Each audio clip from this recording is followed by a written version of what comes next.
right, so I've got 8:30. I do too. All right, let's get started. Thank you so much for being here. All right, so for folks who are joining us for the first time, we are using live auto captioning in this session through Google Slides, and there's some information here about how to do that.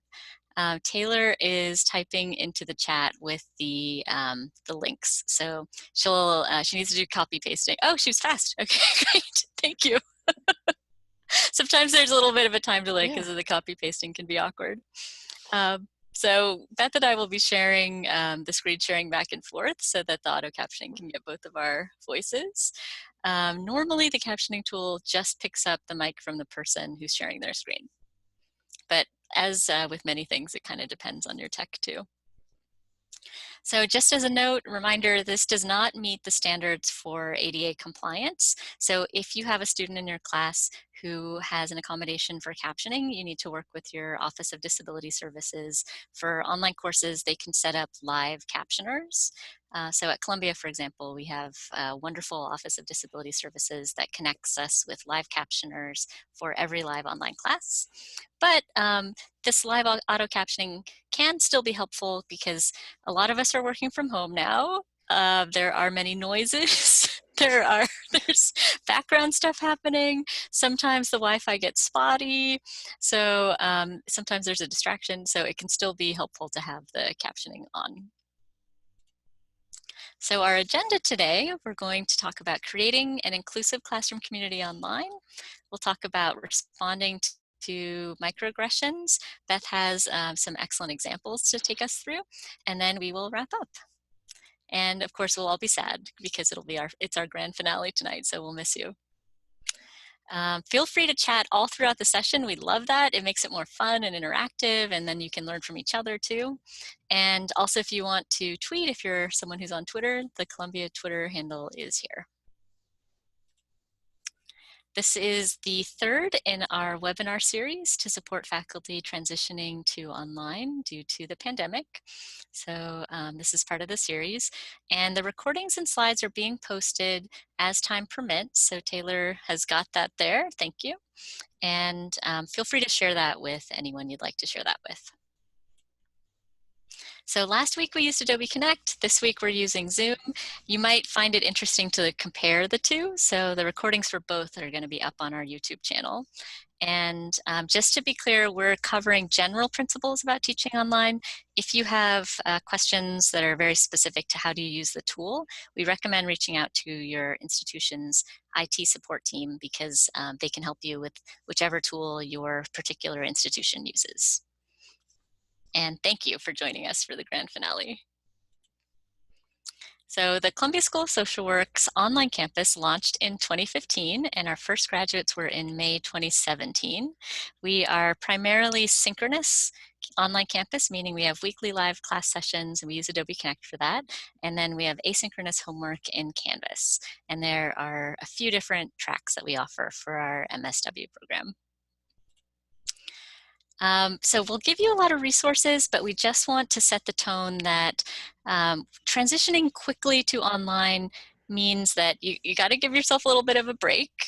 We don't expect anyone to be perfect. So these webinar sessions are not intended to ramp up the pressure to be perfect in any way.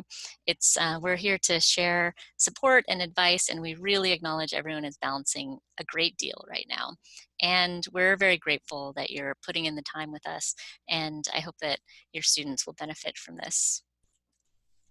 Also, as a reminder from yesterday's session on trauma-informed teaching and learning, it's very normal to be anxious and stressed right now, and flexibility and compassion and being here for each other will really help during this time. And these webinars are meant to be a part of that support. So my name is Matthea Marquart. I'm the Director of Administration for the online campus here at Columbia School of Social Work, and I will pass over to Beth. Hi, everyone, and I am Beth Councilman Carpenter. I'm an adjunct assistant professor. Oh, sorry, Beth. Oh. If you want to take over the screen sharing. Ah, yes. Okay.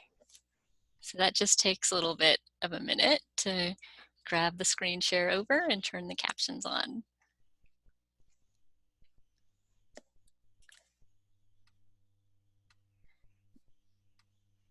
Okay, how's that looking? Excellent. So I'm Beth Councilman Carpenter, and I'm so excited to be here with all of you this evening. Please feel free, in addition to tweeting at Matthea and Columbia SSW, to tweet at me as well at Elizabeth Ann CC.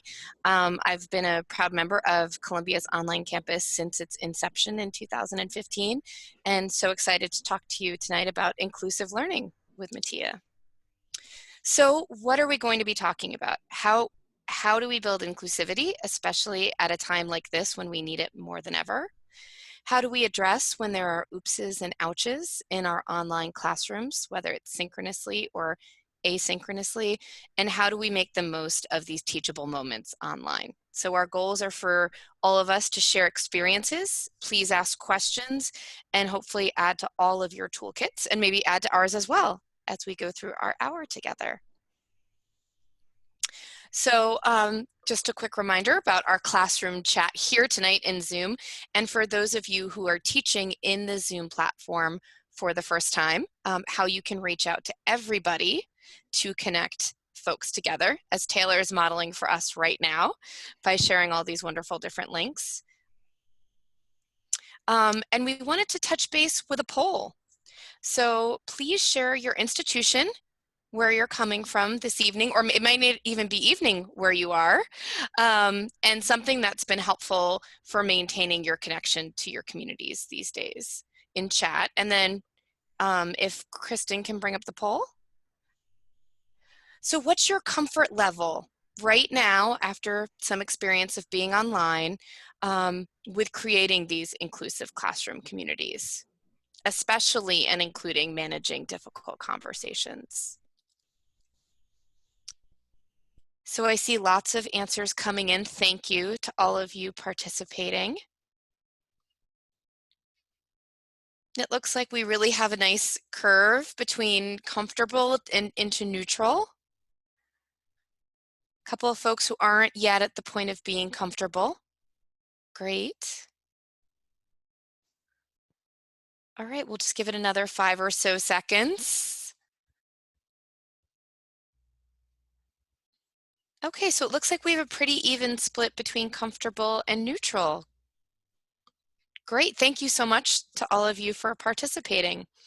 So we're going to be talking about some specific strategies tonight on how you can hopefully move from neutral to comfortable and maybe even into that very comfortable zone. Let's see. Kristen, do you want to clear the poll for us?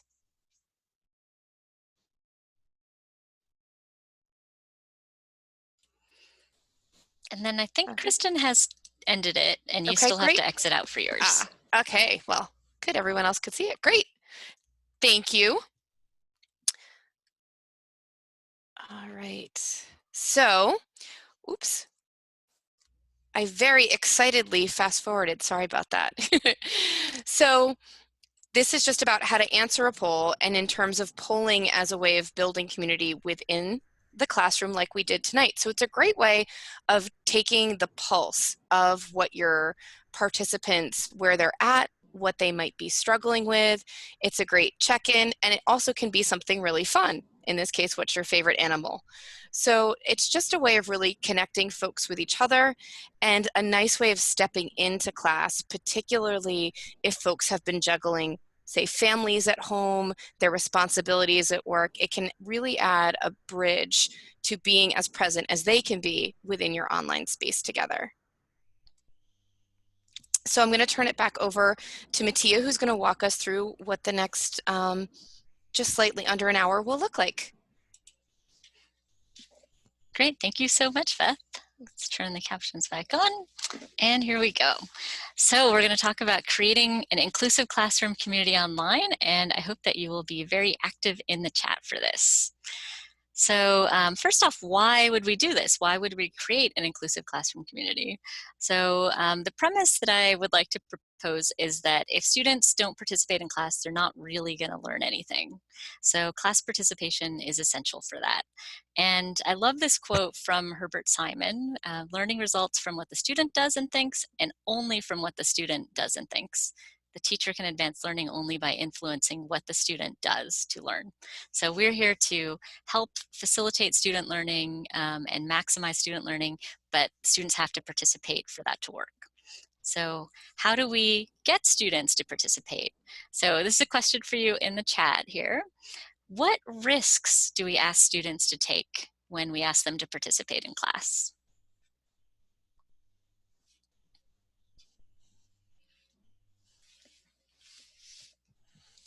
Sorry, I'm fidgeting. My chair is so uncomfortable.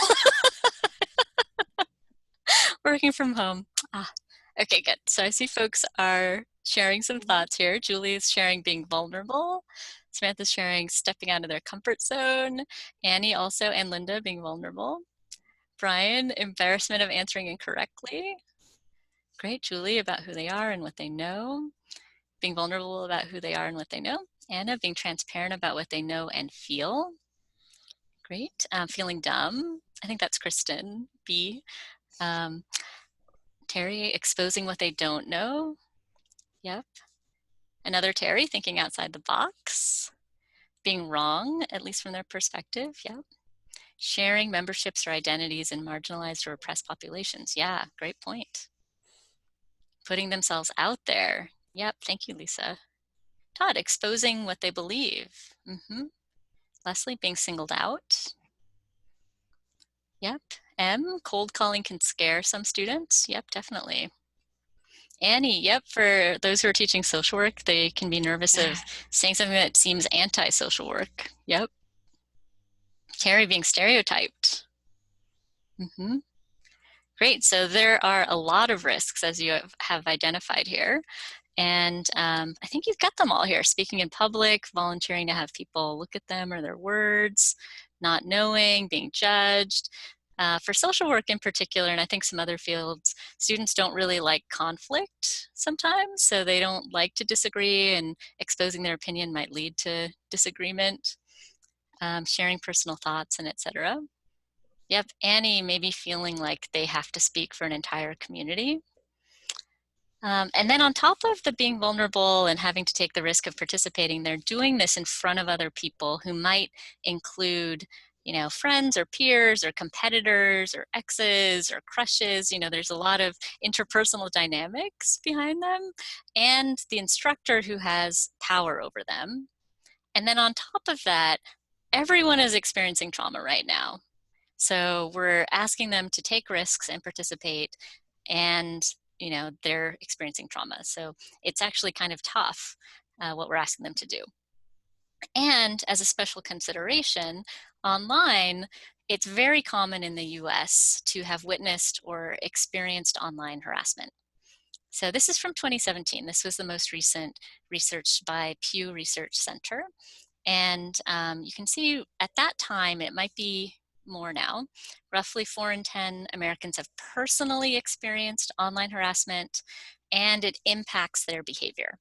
So more than a quarter of Americans have chosen not to post something online after they saw someone else be harassed. And so the students who are being forced to come online right now due to the pandemic may have not chosen to be online for a reason, such as they had experienced online harassment or they'd seen online harassment and they were really worried about online harassment. So it just adds another layer to what we're asking students to take the risk of participating in. Brian, yeah, in some respects, it can feel like those are low numbers. So now, you know, because we have this information, how do we go about creating a classroom to help students feel more comfortable taking risks and participating? So one thing that we can do is creating community agreements and then building community and closing community. So we'll start with community agreements. So here's an example. This is from an in-person class that I taught a few years ago called Workers in the Workplace. So you can see that's the chalkboard. Not everybody can read my handwriting, so typed it out. So you can see, you know, use each other and each other's strengths as resources, some interesting community agreements here. This one is from a faculty training, and so I really do think it's applicable to everyone. I like to think of community agreements as like the hopes and dreams of how we're going to treat each other as a group in a particular course, and faculty have hopes and dreams about that too. So kind responses, even during struggles or disagreements. Remembering we're all tired from a long day, not being judgy or snippy, being honest, listening to learn and understand, confidentiality. All that is, things that people want to be treated, ways that they want to be treated. And those were community agreements that we agreed to with faculty. And then this one is an example from a racial identity development course. Being respectful, you can see respect and listening, apologizing if needed. You can see that's maybe related to the course content, critiquing ideas, not the person, that kind of thing. So we create these in my classes, we'll create them together. So I'll ask the students what community agreements they want, and they type them in the chat, and then I paste them onto a notepad, or I'll type them directly in the slides or something, so they can have the community agreements generated as a group. And then we enforce them. So we revisit them at the beginning of every class, and we can always add something. Like a couple weeks ago, my class on fundraising and development, we added forgive each other. We are all going through a lot right now. So that's, they're kind of a living document in that way, and we recommit to them every week. I also put them in the class participation rubrics, although right now, because of the epidemic, I'm grading incomplete rather than using the full rubric, but I did want to show you what it looks like. So in discussion forums, I'm also grading complete and incomplete for these, because Columbia has moved to pass-fail for the spring semester. But I do include the community agreements when grading too, as a way of kind of enforcing them. So as we're thinking about the situation that we're all in right now, we definitely, as we said yesterday, recommend compassion, gentleness, and flexibility as we come up with agreements together. And as you move to online from a residential campus, it's kind of like a restart for the course. So that's a good time to create expectations for how we're going to treat each other in the online classroom. And Terry, yes, the slides will be available later, and I will ask Taylor to put that. God is also asking Taylor to post the link. A lot of pressure, Taylor. Thank you for posting the link. So one recommendation, it can be popular to use the word safe space these days, but we actually recommend avoiding that term for a few different reasons. One of them, nobody feels safe right now, so it's actually kind of disingenuous to say this is a safe space because nobody feels safe. Or maybe I should not be sweeping, and almost nobody feels safe. Also, it can be a microaggression to call a classroom a safe space because for students from marginalized identities, it's not possible to be safe in a classroom because there's, the constant worry of what other students are gonna say microaggression-wise, or just opinions, stereotypes, things like that, or being asked, as I think it was Annie maybe said, being stereotyped and asked to represent a group or things like that. So it can be a microaggression to even assume that there could be a safe space. So we recommend alternatives like respectful community, brave space, civil environment, professional environment, anti-oppressive, lots of other words you can use for that. So thinking about moving from residential to online classes, how might you, let us know in the chat, how might you create community agreements with your students? Because I know some schools are going asynchronous, so you're not going to have live class sessions, so you might have to generate them via a discussion forum or email or something like that. Or some schools are doing some live sessions, so maybe you could generate them live, but you want to give them time to think ahead of time, and thinking about what might work for you. Lisa's saying generate through email. Great. Oh, yeah, Kristen, create a class Google document to collaborate together. That's a great idea. Yep, Lisa asked them to consider maybe ahead of time. Samantha, discussion forum or a collaborative document.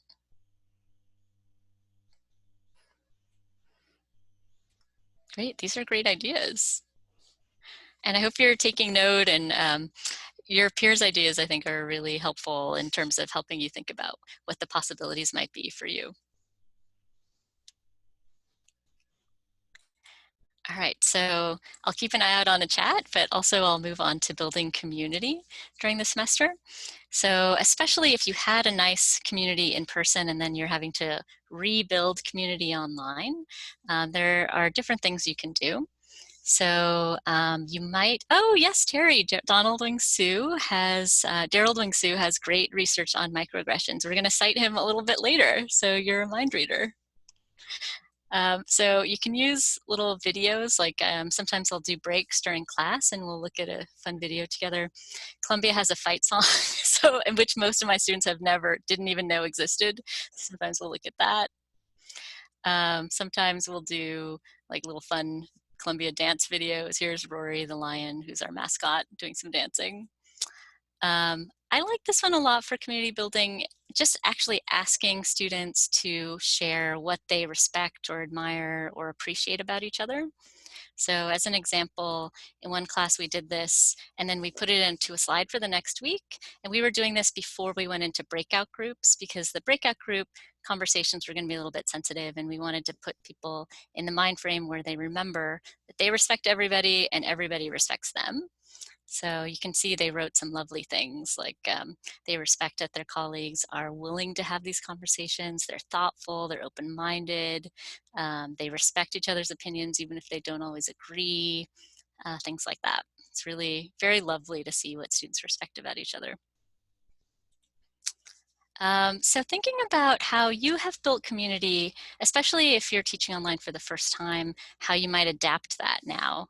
Or if you have community building ideas you'd like to share with your colleagues, let us know.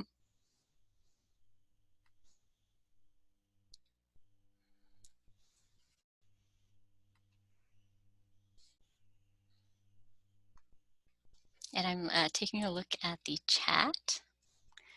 One thing about Zoom is it doesn't let you know, like when you're texting with someone, those little bubbles come up and you know someone's typing. But in Adobe Connect, it does that too, but in Zoom, it doesn't. So it's hard to know. Ah, Terry, sharing life maps. Very interesting.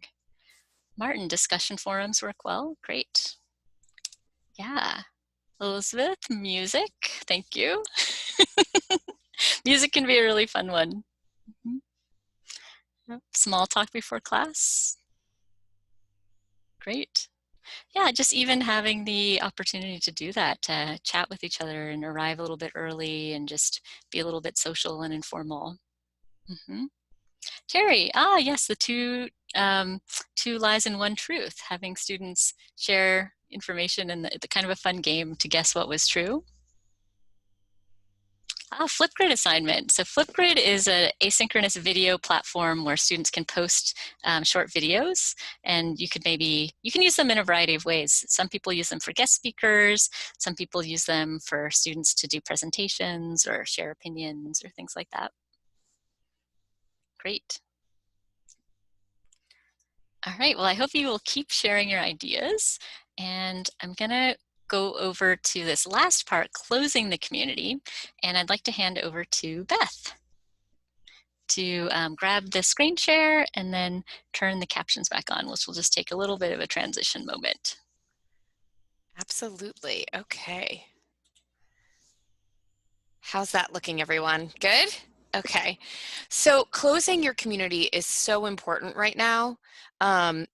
So many of our students, if they work in any kind of placement or internship or externship, had to stop very suddenly. A lot of folks had to say goodbye to roommates, might not even have been able to take their things home with them.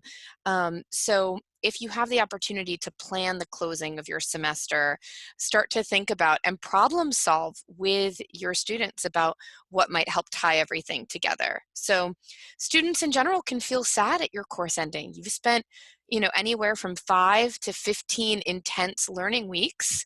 And for right now, your classes might be one of the only normal things in your students' lives. In fact, I had a student say to me this week, it was very funny, they looked at me and went, "Dr. C, you have clothes on."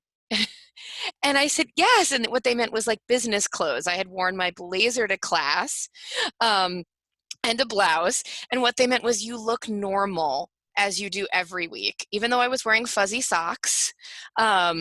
it reminded me that putting the extra effort into getting dressed and faking it until I make it was helpful modeling for them. So, and then for our students who are graduating or finishing up a certificate, they are facing really a whole new world, uncertain economic times and different job prospects. They may not know where to take their boards or licensing exams.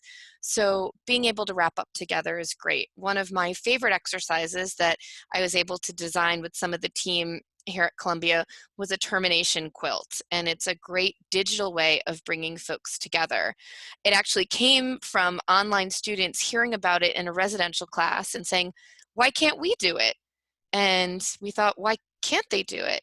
So we asked students to find a piece of paper. It could have been a Post-it, an index card, or construction paper, and to draw or collage or write about something important to them that had come up in the class. And they scanned it in or took a picture with their phone and sent it to our teaching team. And we actually put them together in a photo that became a quilt.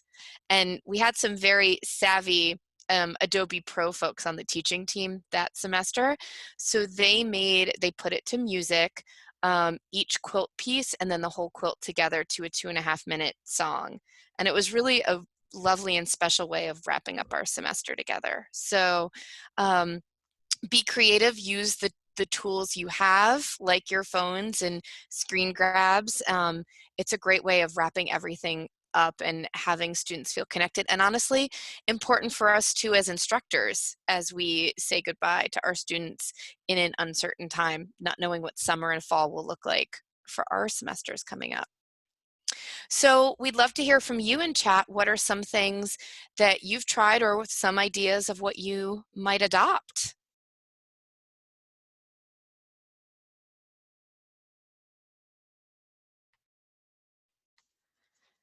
Oops. And as I tried to pull my chat down, my Google Chrome's being a little persnickety this evening. It did not agree to our community agreements, Matthea.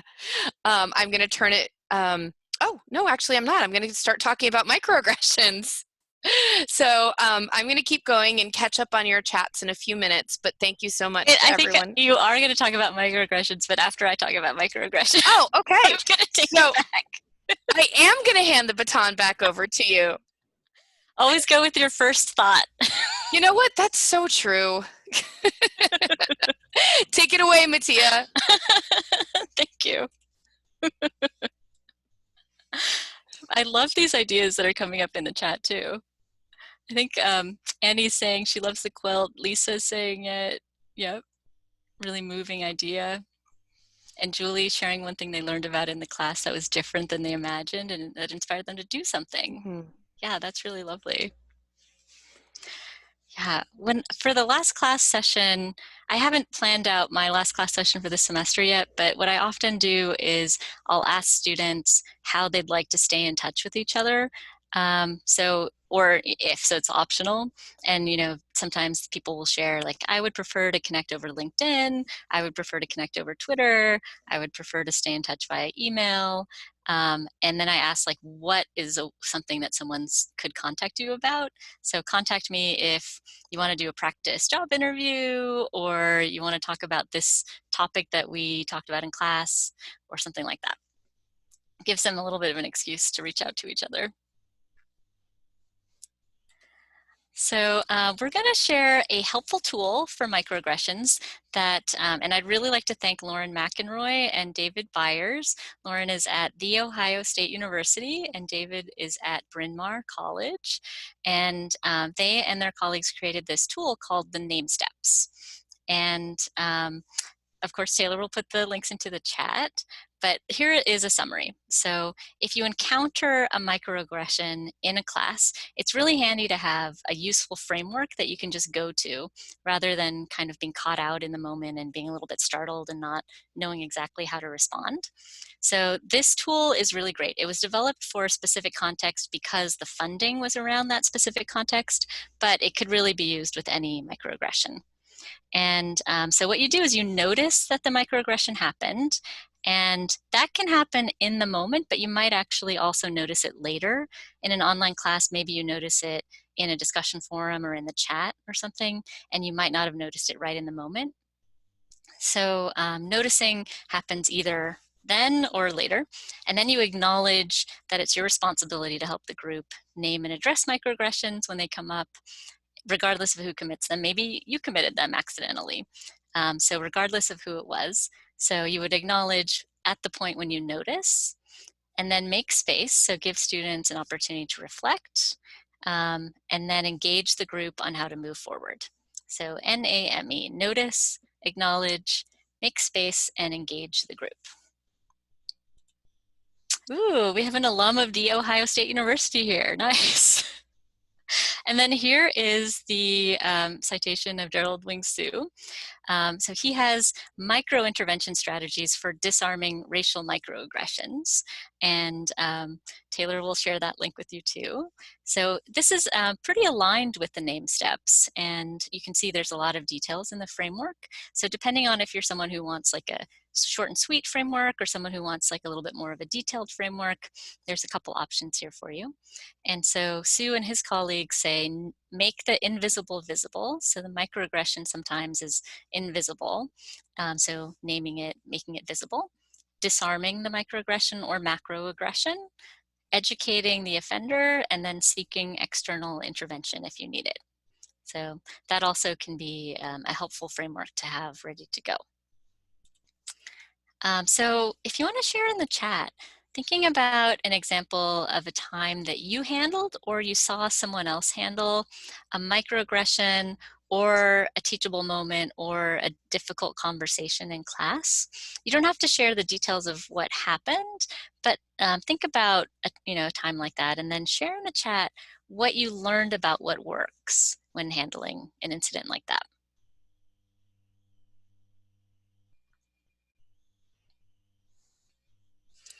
All right, and I'm going to keep an eye out on the chat here.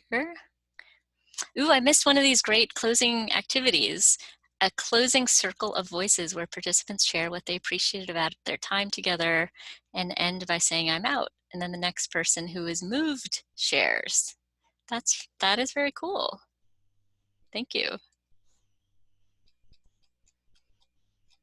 All right, so sharing what learned about what works. Lisa's pointing out recognizing the feelings of both individuals. Yep, so the person who maybe committed the incident or the person who experienced the incident.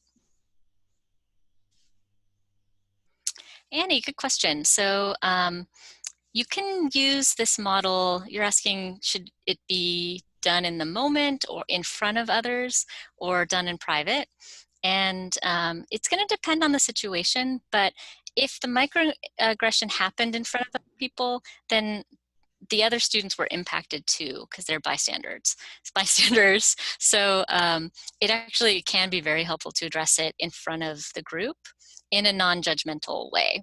So, kind of saying like, I think I just heard a microaggression happen. Let me make sure that we're addressing it since it just came up here.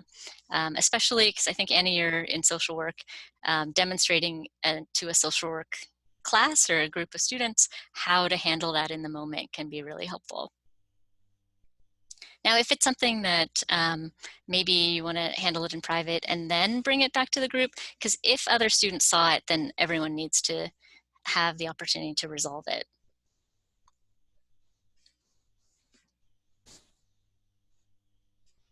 Oh, Todd, so you're observing increasing awareness about unintentional slights or marginalizations still counting as a microaggression.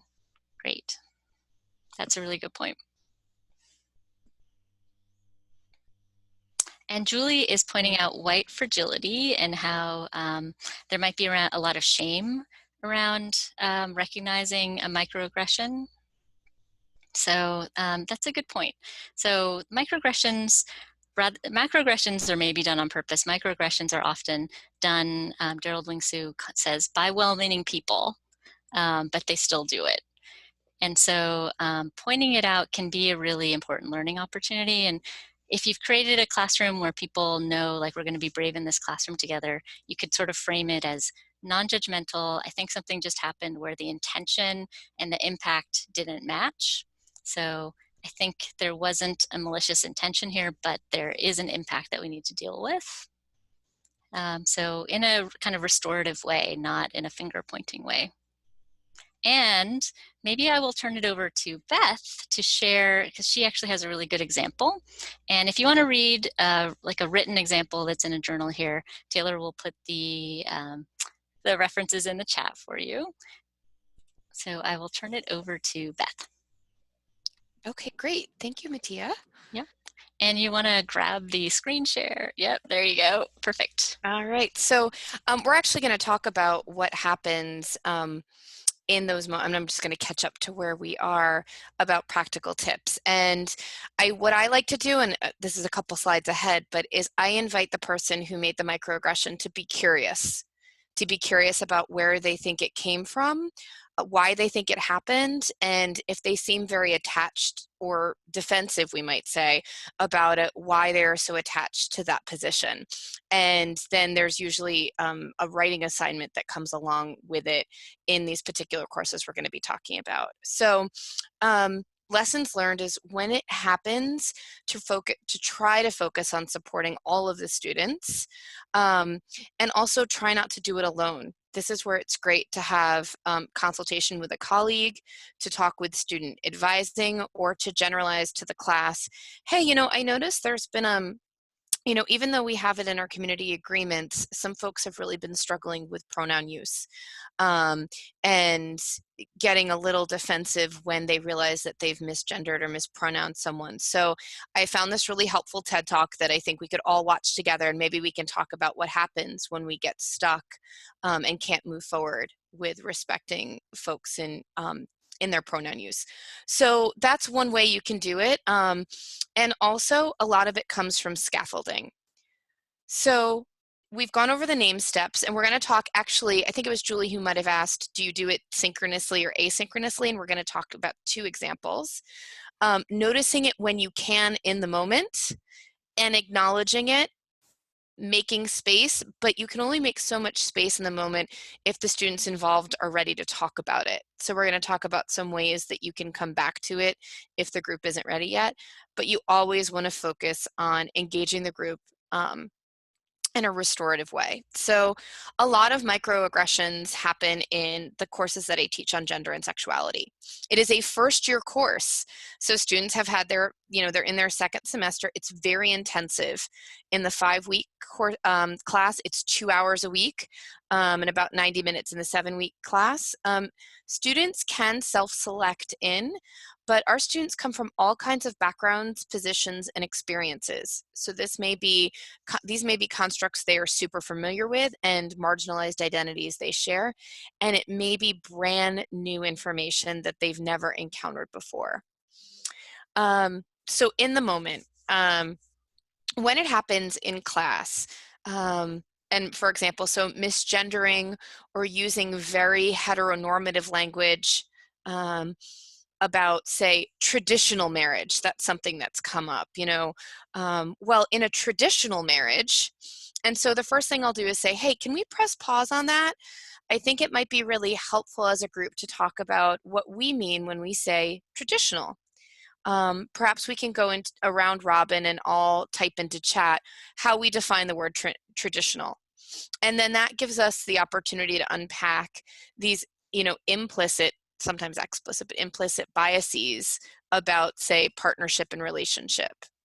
Now, let's say as the instructor, you've missed it, or you felt so uncomfortable, you just kept going in the lecture, or you're prepping students for a quiz and you're super attached to getting the information out, to being able to say, you know what, I realized that something, whether it was intentional or not, hurtful happened in our time and space together, and I want to rewind and step back for a minute. I want to acknowledge that I missed the opportunity, and apologize for missing the opportunity, and I'd like to model being able to talk about it even though it went by first thing.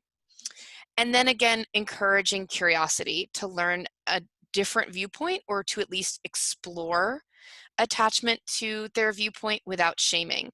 And sometimes that can be really challenging, particularly in the moment for folks who feel very embarrassed or very defensive. After the fact can be a little different. So an example happened, I call this the sometimes I wear pants example. because we were talking about gender expression and gender performance and gender identity. And a cisgender, identified female at birth, heteronormative student said, well, can I call myself queer because sometimes I wear pants? And there was sort of this awkward pause, and other students jumped in, and the lecture just kept going, and I didn't, as the instructor, press pause. And after class, a student approached me and said, hey, can we meet in virtual office hours? I'm really uncomfortable with the comment about pants and a queer identity, because as a non-binary queer person, it's not just that you wear pants. And so we problem solved about how we wanted to move forward. And they said, I'd really like to meet in office hours with you and this other student to explain why what they said was hurtful. So how could I facilitate the brave space? I reached out to the other student. I invited both of them to submit times they were comfortable. I notified the other student who'd made the pants comment what it was about. And that student actually refused to meet initially. They were embarrassed and mortified. They said, I will say sorry. You can forward that other student the email, but I don't want to talk about it. Please don't bring it up in class. Please don't place us in groups together. I can't believe I did that. And so I had to come up with a plan on how to address it happening while respecting both students. And so we went back to our community agreements, and then we talked about how when someone's feelings get hurt and when someone says something unintentionally hurtful, how we could talk about it in the community. And what ended up happening actually after that, 2 classes later, the student who had made the microaggression reached out privately to the student they'd hurt, apologized, and the two of them were able to engage in a discussion together. And I got an email from them at the end of class that they were comfortable being in breakout groups together, and it came to a really lovely organic resolution. Handling microaggressions after the fact does require you being on top of the data you're getting. So check the poll answers, check the chat text, and make sure you're mining the data and looking for the themes so that you can come back to it in your next synchronous session together. And scaffolding makes this process easier whether you're able to address it in the moment or later. So what does it say in your syllabus? I have a really big, it's actually 2 paragraphs about difficult conversations that, hey, some of this material might be really hard. Some of this material may be content that sits in opposition with personal beliefs or values or experiences. That's part of why we're all showing up together. Make sure that you're revisiting your community agreements, both I think auditorily and visually in text is a helpful way of reinforcing it. Are you humanizing the online learning experience like Matthea talked about in all of her community building exercises? And then are you offering alternative ways to process the experience? So reflection logs and anonymous polls are a great way for students to unpack when they're struggling with challenging material. So I'm going to share a reflection journal assignment from, I actually use this in a number of my courses, and it was initially designed around the media we were showing synchronously and asynchronously, but it also became a place where students would process what was said, what was asked, and if there were any microaggressions in live sessions. Students knew that the teaching folks were the only ones that were reading it, so they were really vulnerable. It became the place to ask questions that we didn't want them asking of their clients or other people in their lives. We were really able to see a beautiful trajectory in growth, even in 5 weeks, especially because they have to generate 2 questions of their own that the instructing team answers, in the comment section when you're inserting comments. They're relatively low stakes in terms of grading because we look for quality over content. We want it to be authentic even if the material is unfamiliar to them. And then by the last week, we ask them to choose their own media and reflect and share their experience as they've kind of grappled with the trajectory through the course. So it's a great way asynchronously of students sitting with how they're contributing to this community and environment together. So these are the guides that I use, and it also helps the teaching team look at how much exposure folks have had to the information, and particularly for folks who are really unfamiliar with the information, where we might need to do a little bit of extra work or information, and also what identities folks share and how they may be different. So I'm going to turn it back up to Matthea and catch up in chat on any questions any of you may have regarding how you can use the reflection journal to really deepen the conversation. Thank you, Beth. All right, so we wanted to make sure we have some time for you to share your ideas and to also do some Q&A. So I want to also share these resources from Columbia University's Center for Teaching and Learning. They're really nice resources. So one is a full guide to inclusive teaching, and they have a nice model, and they've laid it out, the 5 principles, in this op-ed. That's the 3rd one on the list. So from this guide, which came from a forum on inclusive teaching, which I went to, it was really a very interesting forum, and it modeled inclusiveness as well. Then they created the guide, then they created a MOOC, a massive open online course that is free on edX on inclusive teaching. So you're welcome to do bits and pieces from there. And Terry, you mentioned Daryl Wing-Soo, and he's one of the folks who is interviewed in the MOOC, so he's in some videos for it. And he talks about microinterventions there as well. So that's something that you can, if you are interested in doing MOOCs or checking out a MOOC.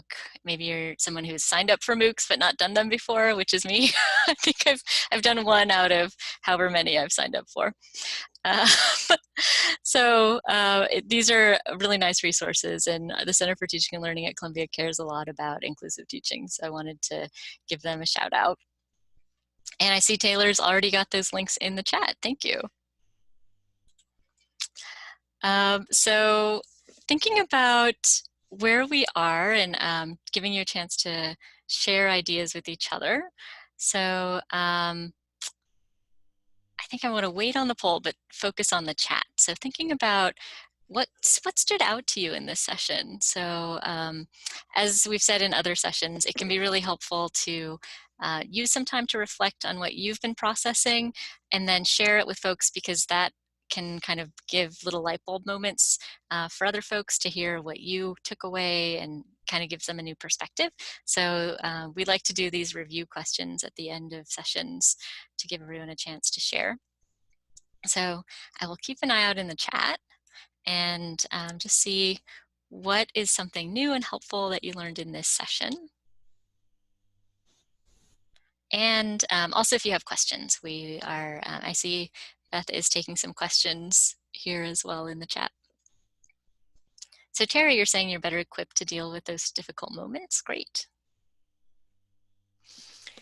I'm just going to jump in really quickly and say one thing also in response to Annie is sometimes it's okay, you know what, I'm not sure how to handle this right now, so I'm going to take a moment to reflect on it and see if we can all sit down together to process it, because we don't always know how to address it in the moment, particularly when we're being taxed in all of our different roles in an environment like this one. So it's okay to say, I want to take some space to reflect on it, but I commit to you to come back to this so we can all try and heal.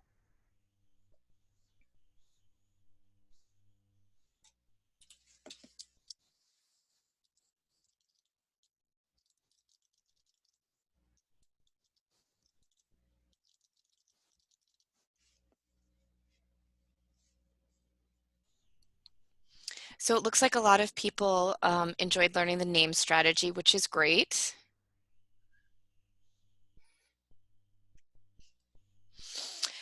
Yes, listening to students. I think that not trying to fix it right away, and that can be hard when we're used to being in that position of power in the classroom or looked to by our students in that position. Yep. And Terry, thanks for saying there's always something new to learn. Yep, I agree with that too. Some of the ideas that folks shared for community building and closing the community, I want to take those away too. Great, Linda's sharing how to talk about microaggressions when they come up. Todd, the microinterventions reference, great. I'd also love to hear from folks if you've had any experience using reflection journals, or I know I've read a lot of op-ed articles about instructors including them during the pandemic. So if you're thinking of adding them, I'd love to hear from our attendees about that. Mm-hmm.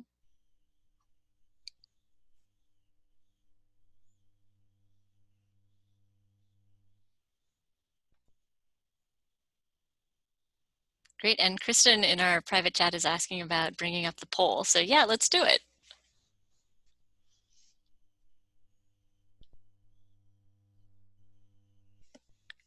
Great, thank you.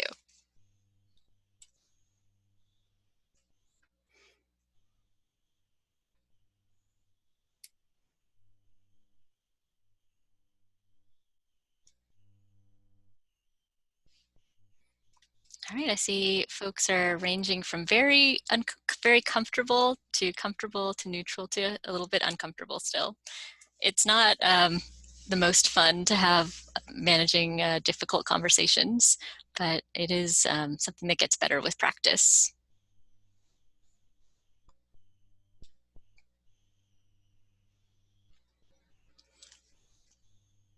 Great, thank you, Kristen.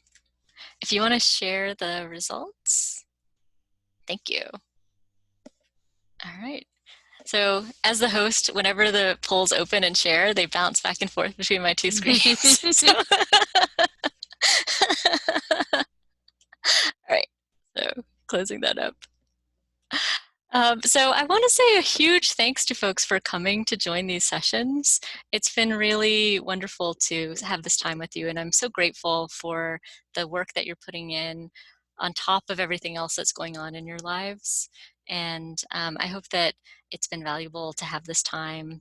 And yeah, I just am very grateful and appreciative. So thank you very much. And we're here for questions and answers. So definitely feel free to chime in the chat if we have some additional questions that are sort of bubbling up as we go.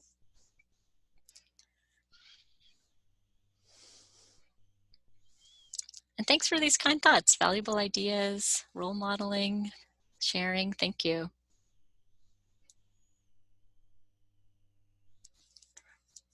And we're putting up these recordings as quick as our workloads allow onto Columbia's YouTube channel. What is a life map? So Olivia's asking, can you share what a life map is? And I think that was maybe someone in the chat shared that.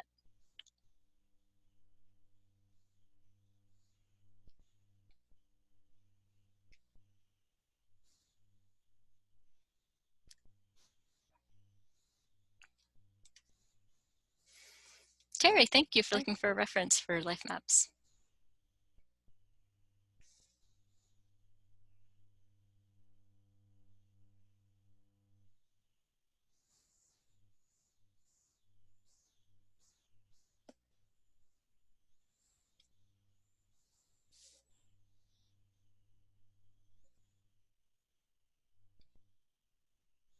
Another thing related to life maps are social identity wheels. Let me see if I can pull up that. Let's see. Close out some windows, open up this one.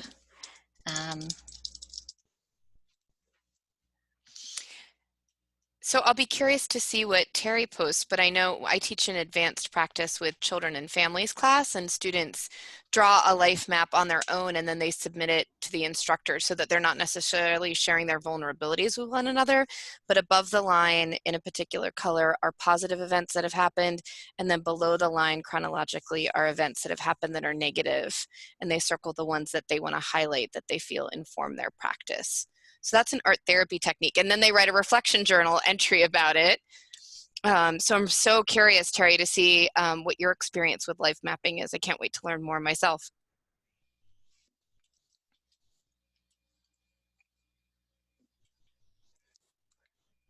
All right, well, thank you. We are happy to try to help build confidence, and we are always here as a resource. All you have to do is tweet at us, and we're happy to continue the conversation and to all support one another during such a difficult time.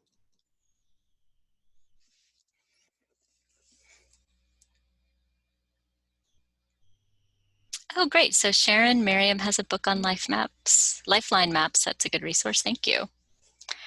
And I've put into the chat the LSA Inclusive Teaching Institute Social Identity Wheel, which I think is somewhat similar or related, maybe cousins to a life map. And then the Center for Service Learning and Civic Engagement Service Learning Toolkit, which also includes a social identity wheel. And we hope this does build confidence. You know, we know that everyone's going through very rough periods right now, and the fact that you're spending this evening time with us, or the time wherever you are in whatever time zone you're in, trying to learn a little bit more and build your toolkits is just really wonderful, and we really do appreciate that.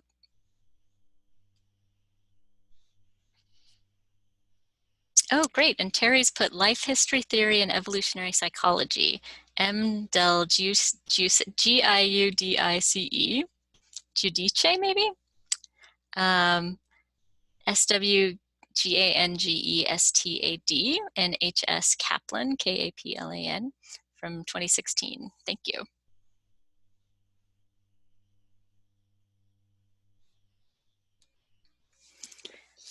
So, and one thing I wanted to quickly share another activity. So maybe I can share screen so that we can turn captions back on, Matthea? Great. Okay.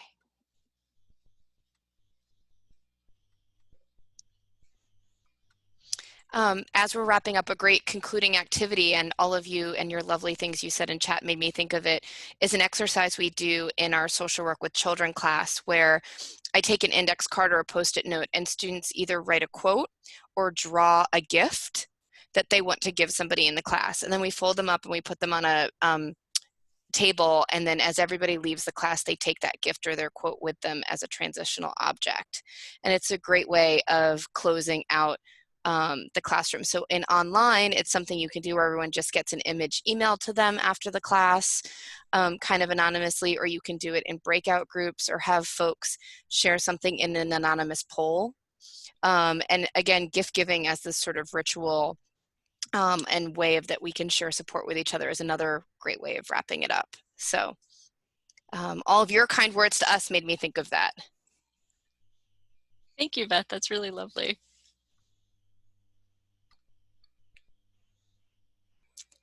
All right, so we're going to hang out and see if there are any questions. And just thank you very much. And please stay connected. We've got our Twitter accounts here. We've got LinkedIn's. So we'd love to hear from you. And we really, really wish everybody well. We wish you safety and health and all good things. Yes, thank you all so much. It was such a pleasure to be with you tonight.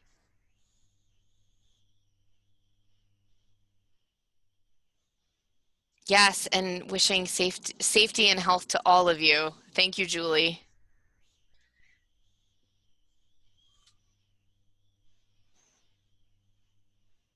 And Annie, yeah, we may do some additional sessions in the future, because this has been very transition. You know, this series is very focused on people who are transitioning due to this coronavirus.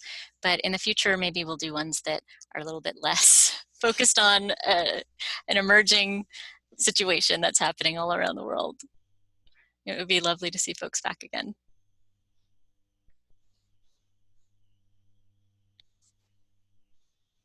Thank you. We would love that too. We will keep you posted. Thank you.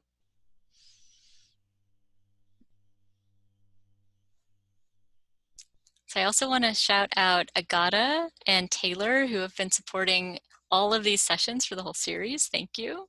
And Kristen Garay, who presented the first webinar session, and then she's been here with us, making sure that we don't mess anything up the rest of the week. So thank you, Kristen. And Mary Downs also helped out one of the sessions last week, and our speakers last week as well. We had Don Shedrick was an excellent speaker. We had a panel of instructors who were really excellent. So it's just been a real team effort, and just wonderful to be here with everybody.